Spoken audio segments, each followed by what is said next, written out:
Igoma ibintu birakomeye cyane Kinshasa ndetse na AFC 23 batangiye operation yiswe MCVE n'intambwe cya igana ku mahoro. Ibingibi tugiye kwibaza ese i operation imezite, ese imikoranire ya M23 ndetse na leta ya Kinshasa biribuze gutanga iki, biribuze gutanga igisubizo cy'amahoro. Ibyo byose nibyo tugiye kugenda tuganira, turibuze no kugenda twibaza bimwe mu bibazo nyine, aho turibuze kugenda kubwira inkuru ikomeye cyane nyine iri kugenda ivugwa hariya mu burasirazuba bwa Repubulika ya Demokarasi ya Kongo kuri iyo operation aho Kinshasa na FC 23 batangiye ku mugaragaro gahunda yitwa MCVE Plus.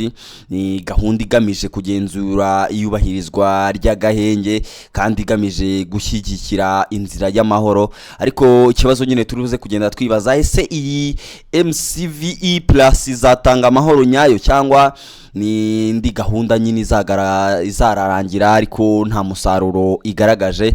Ibyo byose tugiye kugenda tubiganiraho. Nguhaye ikaze, je nitwa Pasi Govinda, iyi ni The Quick Times News. Kanda subscribe, like, share ndetse na comment, ubundi nkuviri muzini muzingo ubwire ibijyanye n'iyi operation.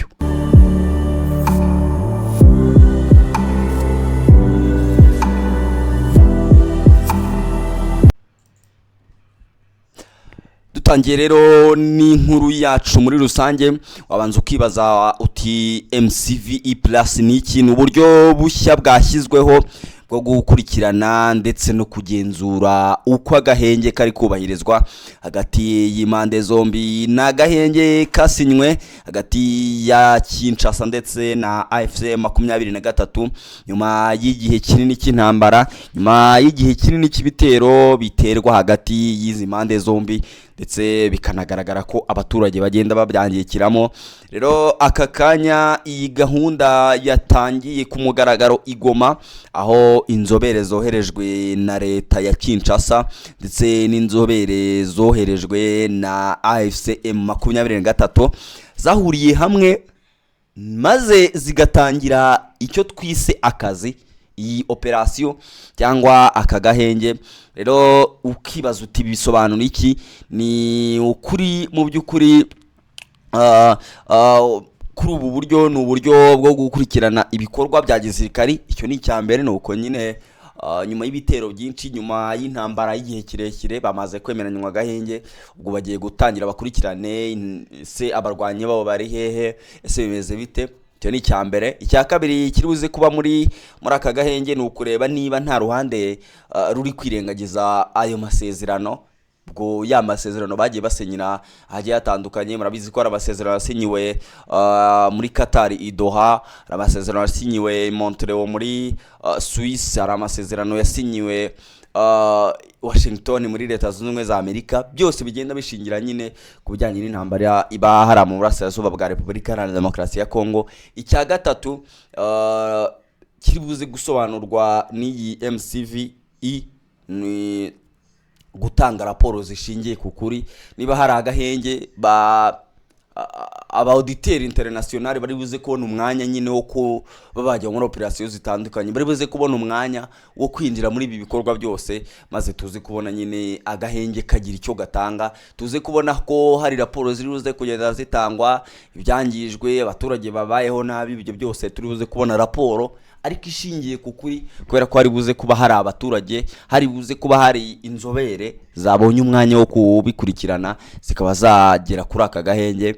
Rero ni ukuvuga ko atari igikorwa cya politike gusa, ahubwo ari n'ubugenzuzi bukomeye ku byabereye ku rugamba, ndetse ibi ngibi bishobora no kugenda bifasha mu kugabanya amakimbirane ari hagati y'izi mpande zombi. Wakwibaza uti uruhare rwa EGVM mu gutangiza ubuyobozi bushya bwe n'amahanga cyangwa we n'amahanga. Mu ijambo bagiye batanga nyine umwe mu bayobozi ahangaha yatanze mu butumwa yagiye atanga bukomeye, yashimangiye ko aba bahanga bagomba kuba batabogamye. Icyo ni icyambere. Icya kabiri nuko bagomba gukora akazi kabo ariko bagakoranye ubunyangamugayo. Icyo ni icya kabiri. Icya gatatu ni uko bagomba kwirinda igitutu cya politiki. Iyi ngingo reka nyisubiremo neza kubera ko irakomeye. Birumvikana ko niba hemeranyijwe agahenge, hakaba hari abagiye gukurikirana nyine ibijyanye na raporo rusange y'ibyakozwe, hagomba kuba hari n'abagomba nyine gukora izo raporo, habagomba gukurikirana ibyo bikorwa. Hari ibyo basabwe. Ibyo basabwe ni ibintu bitatu. Icya mbere ni uko bagomba kuba batabogamye. Icya kabiri ni uko bagomba gukora akazi kabo ariko bagakorana ubunyangamugayo. Icya gatatu ni uko bagomba kwirinda igitutu cya politiki. Ntibumve yuko bari gukora audit irimo na leta ngo barengere leta. Ntibumve yuko wenda bari gukora audit kubera ko AFC 23 ari iri kugenzura Kinshasa ngo bumve yuko ari iri kugenzura Goma, ngo bumve yuko nyine bagomba gukora raporo ibogamiye kuri AFC 23. Oya, birinde igitutu, bakore audit ya nyayo. Rero uyu muyobozi yanavuze ko ukuri ariko kugomba kuyobora akazi kaba ngaba bagiye gukora iyi audit cyangwa ibi bikorwa by'akagahenge. Ibi ngibi rero bikaba ingenzi cyane kuko iyo habayeho kubugama, gahunda nk'iyi itaramba ihita ipfa. Kandi ikindi ni uko iyo ukuri kudakurikijwe amahoro adashobora kuboneka. Ni nayo mpamvu iyi EGVM, ubwo ni mu Gifaransa ndetse no mu Cyongereza, ifite uruhare rukomeye mu gutuma MCVE igira agaciro. Ukongera ukibaza uti ese iyi operation MCVE Plus isobanura amahoro? Ese kwitangiza byo hari icyo biri butange? Ibyo nabyo turabirebera hamwe. Icyambere ni uko gutangira kwa MCVE Plus bishobora gusobanura ibintu byinshi bikomeye. Nge ndakubwiramo nka bitatu. Icyambere ni intambwe igana ku mahoro ku mpande zombi zihanganye. Iyo zemeye gukorana bari intambwe ikomeye. Murabizi ko mu gihe kinini intambara yagiye imara byagendaga biterwa nuko nta ruhande rwashakaga kwemera gukorana n'urundi, buri ruhande rwahoraga rwishisha urundi. Icya kabiri nuko bishobora kugabanya imirwano, ugasanga nyine nyine hari uburyo bitari korohereza aba bashoramari cyangwa abashaka kugira umusanzu batanga mu bijyanye no guhagarika intambara ngo babe bagera kuri operation muhara ku kibuga neza kugira ngo ibintu babishyire ku murongo. Rero kubaka icyizere nacyo n'ikindi kintu gishoboka iyo habayeho gukorera mu mucyo, impande zombi zitangira kugirana icyo nakwita nk'icyizere. Ariko nanone hari impungenge zihari kuko abantu bari kugenda bakurikirana ibijyanye n'ibi bikorwa bibera hari mu burasirazuba bwa Repubulika Iharanira Demokarasi ya Kongo, bari kwibaza ibibazo bitatu. Ikibazo cya mbere bari kwibaza, isi impande zombi zizubahiriza ibyo zumvikanye? Icyo ni kimwe. Icya kabiri, ese nta nyungu za politike zizivanga?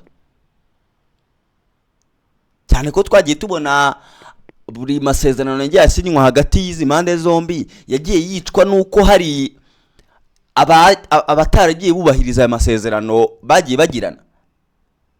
Ese abasesenguzi n'abagenzuzi bazashobora gukora mu bwisanzure kuko ingabo za Kinshasa, ingabo za leta cyangwa ya mitwe yitwaje intwari itandukanye ntabwo izitambika ibi bikorwa by'igenzura? Ese ingabo za AFC M23 ntizizitambika aba ngaba bazaba bari gukora iyi operation? Ibi nibyo bizageza nyine ku hazaza h'iyi gahunda.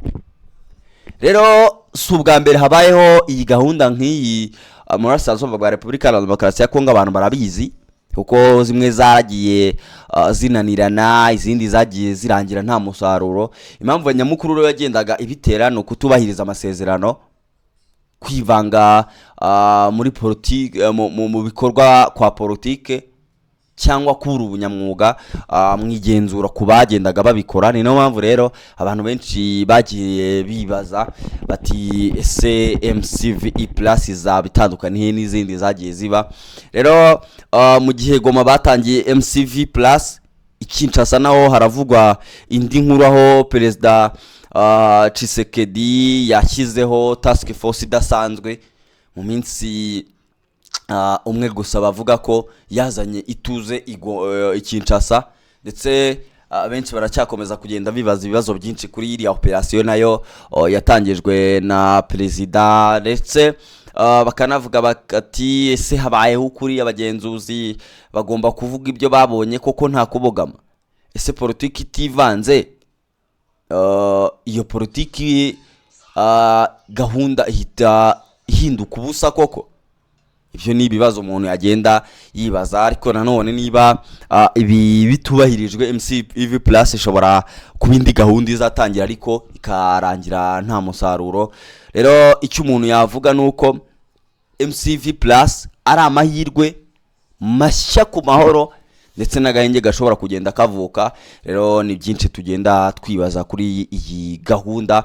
Reka rero ngushimire wowe twabanye, nkubwire ni reka dutegereze icyo iyi gahunda izagenda itanga, ndetse n'icyo izagenda izana ku musaruro. Ngewe ndagushimiye, nitwa Pasi Govinda. Iyi ni The Quick Times News. Kanda subscribe, like, share ndetse na comment, ugende uryoherwa na byinshi tugenda tukugezaho.